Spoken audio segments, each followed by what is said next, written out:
Kami tadi bersama-sama melapor tentang persiapan penyelenggaraan sekolah rakyat yang tadi telah kami sampaikan.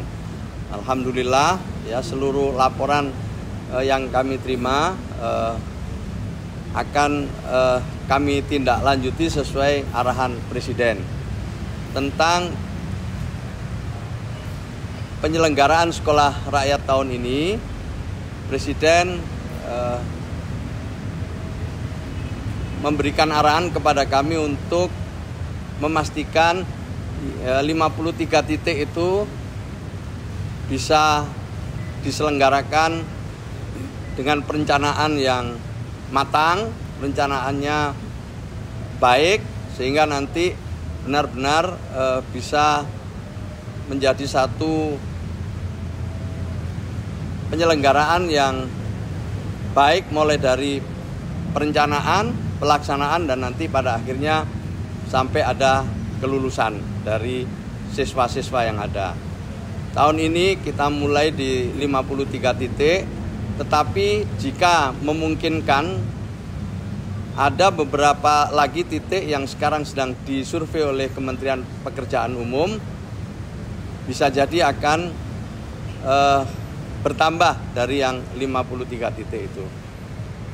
Berikutnya Dikdasmen, ini ada Prof. Mukti nanti akan menyampaikan tentang kurikulum, tentang rekrutmen guru, dan menyangkut data-data nanti akan disampaikan oleh Kepala BPS.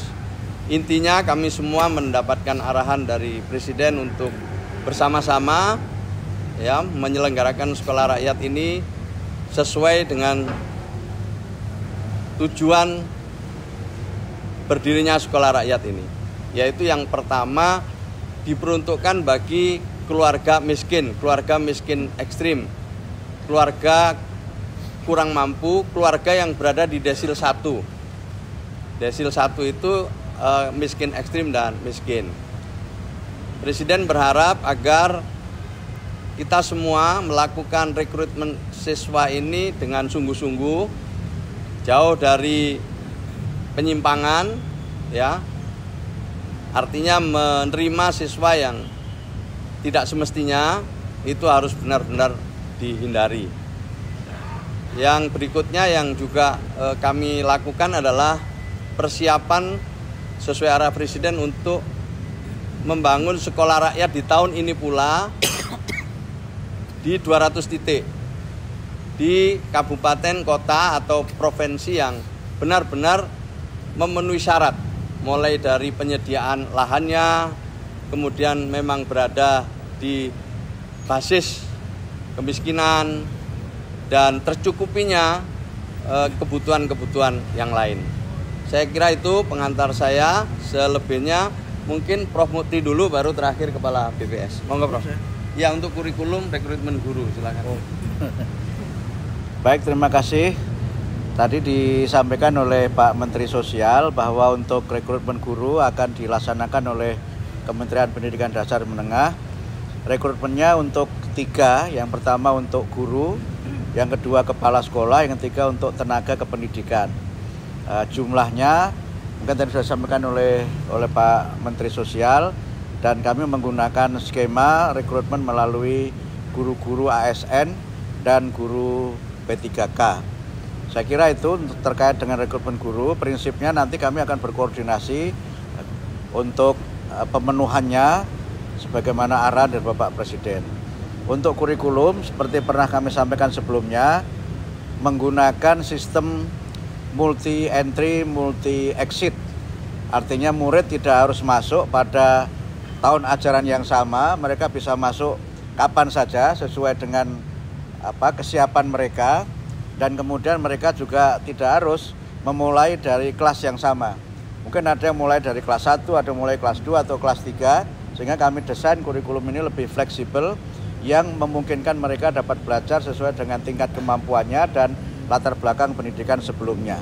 Tapi karena semuanya itu di asrama, maka mungkin saja ada murid-murid yang bisa selesai penguasaan materinya lebih cepat daripada murid yang lainnya.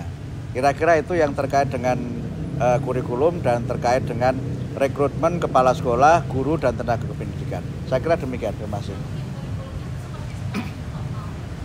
Kurikulumnya seperti sekolah formal, hanya saja mereka tidak harus masuk bersama. Jadi capaian pembelajarannya kan ada. Capaian pembelajarannya ada, itu yang nanti mereka akan belajar sesuai dengan kapan mereka masuk dan juga bagaimana latar belakang pendidikan mereka sebelumnya. Itu ya, kasih. Baik, rekan-rekan media yang saya hormati, pertama saya ingin menyampaikan bahwa program Sekolah Rakyat ini adalah upaya kolaboratif multi kementerian dan tentunya ini suatu kolaborasi yang sangat baik, dan peran BPS dalam program Sekolah Rakyat ini adalah tentunya menyediakan data-data yang dibutuhkan terutama oleh Kementerian Sosial, dan sumber data yang kami gunakan adalah tentunya Susenas dan DTSN. Ini adalah contoh bagaimana salah satu program yang betul-betul evidence-based policy, dan tadi sudah disampaikan oleh Pak Mensos bahwa dari DTSN ini bisa kita petakan dan juga dari Susenas serta data-data BPS lainnya bahwa lokasi 53 sekolah rakyat itu kami sudah melihat berada di wilayah-wilayah dengan di wilayah-wilayah kantong kemiskinan, dan juga kami petakan dengan daerah-daerah mana yang memang banyak usia sekolah tetapi dia tidak bersekolah. Nah, ini sudah kami lihat bahwa di 53 sekolah rakyat yang sudah diusulkan oleh Bapak Mensos itu memang sebagian besar berada di wilayah yang selain kantong kemiskinan tetapi juga memang terdapat jumlah penduduk dengan usia sekolah tetapi masih ada banyak yang tidak bersekolah. Sehingga dengan demikian nanti sekolah rakyat ini bisa kemudian memberikan kesempatan kepada penduduk usia sekolah yang tidak bersekolah untuk mendapatkan akses untuk ke sekolah. Yang berikutnya, rekan-rekan media, saya juga ingin menyampaikan informasi mengenai garis kemiskinan yang baru saja dirilis oleh Bank Dunia.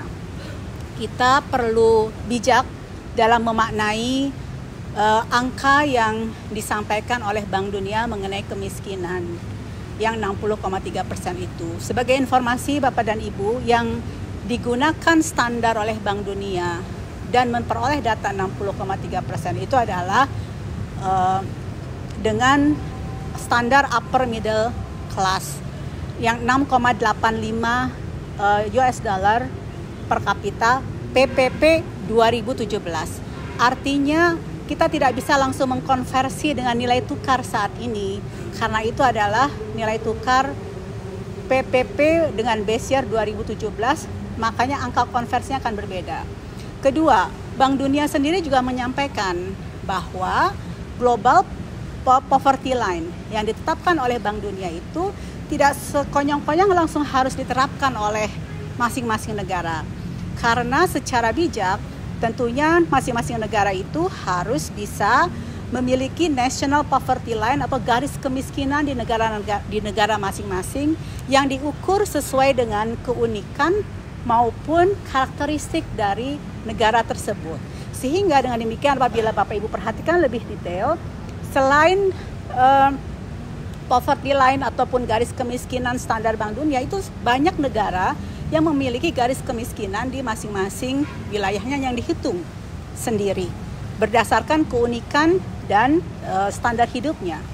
Dan yang ketiga adalah bahwa garis kemiskinan yang Indonesia miliki dan garis kemiskinan yang digunakan untuk menghitung angka kemiskinan, tentunya kita memiliki garis kemiskinan masing-masing provinsi yang berbeda-beda. Sehingga waktu kita menghitung angka kemiskinan, basisnya bukan national poverty line, tetapi angka kemiskinan di masing-masing provinsi yang kemudian kita agregasikan menjadi angka nasional.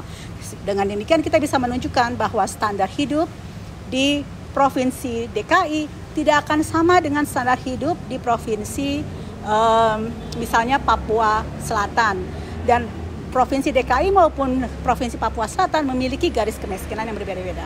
Dengan demikian, mari kita lebih bijak untuk memaknai dan memahami angka kemiskinan yang dikeluarkan oleh Bank Dunia, karena itu bukanlah suatu keharusan kita menerapkan, tetapi memang itu hanya sebagai referensi saja. Demikian yang mungkin bisa disampaikan. Terima kasih. Terima kasih ya. Terima kasih ya. Terima kasih.